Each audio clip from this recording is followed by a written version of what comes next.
Hey everyone, so my name is Leon, and today I kind of want to talk about the Paul George trade to the LA Clippers, a trade that was made last season in order for them to be able to convince Kawhi Leonard to come to the Clippers. Um, I kind of want to address in this video today why 3 reasons why that trade could be a disaster.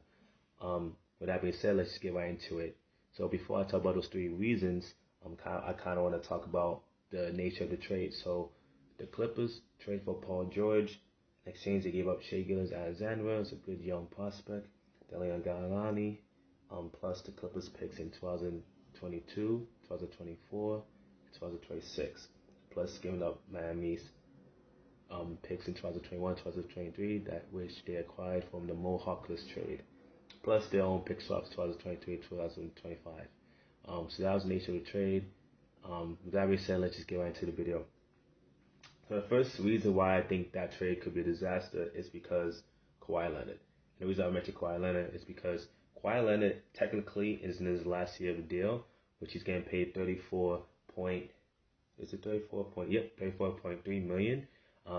If he decides in any reason to leave the team, and not rejoin the team for the last year of the play option for the 36 million, which he'll get paid next year, or if he decides not to sign the extension with the Clippers, it could be a disaster, and that team wouldn't be as good as they were like right now this year. So once he leaves, the Clippers won't be as good, and Paul George as your best player is not a good look, as we've seen in the Pacers, and as we've seen a little bit of it in Oklahoma City when Westbrook was out a little bit. So Paul George is a great all NBA caliber player, but he's not good enough to lead a team to a championship by himself. So that's one.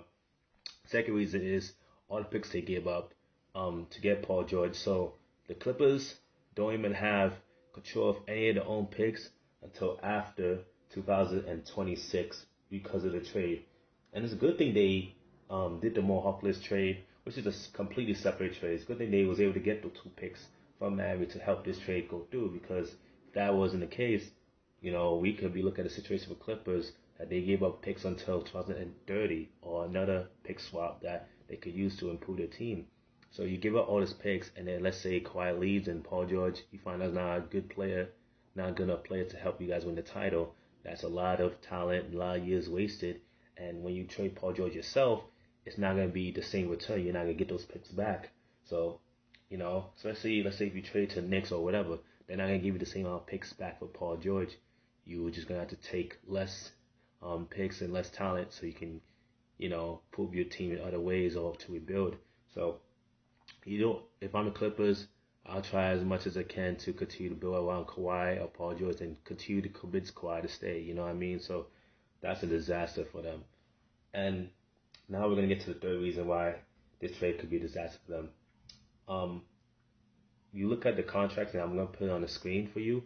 Right now, Paul George, if you look at his next 4 years, because obviously including this year, he's just on an extension. Right now, he's going to be averaging around $40+ million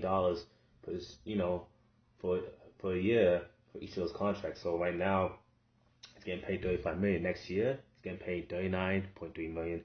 Year after that, 42.4. Year after that, 45.6, and the final year of that extension was 2024, 48.7 million. So that's always gonna ruin your cap space. And let's see, if he's not only your second best player, but your best player, he's not gonna be good enough. You also have guys like Marcus Morris, who's getting paid around 14 million for his deal. Patrick Beverley, who's expiring but getting paid 13. Ibaka's getting 9. Rondo's getting 8. Zubac got 7. Luke Cornett just signed an extension that gives him 14 million for the next few seasons. So for 2024, so it's like these options, you don't have enough options to improve your team right now, especially with you're capped out at least until 2024. So it's a point for this Paul George trade to work and for it to turn to at least them winning the title with Paul George, Kawhi Leonard. Because if not, then that's a disaster for them. And they definitely lost this trade in Oklahoma City. Would definitely was trade 10 times over. And yeah, that's all. That's all I have to say about the Paul George trade. Hopefully the Clippers can win the title, use this trade, and him and Kawhi can hold the Larry O'Brien trophy together. But anyways, with that being said, thank you guys for watching the video. I'm gonna be doing more of these analysis videos later on. Also want to do a season recap of Big Brother Canada season 9 down the line. So yep, just look out for those, and thank you and adios.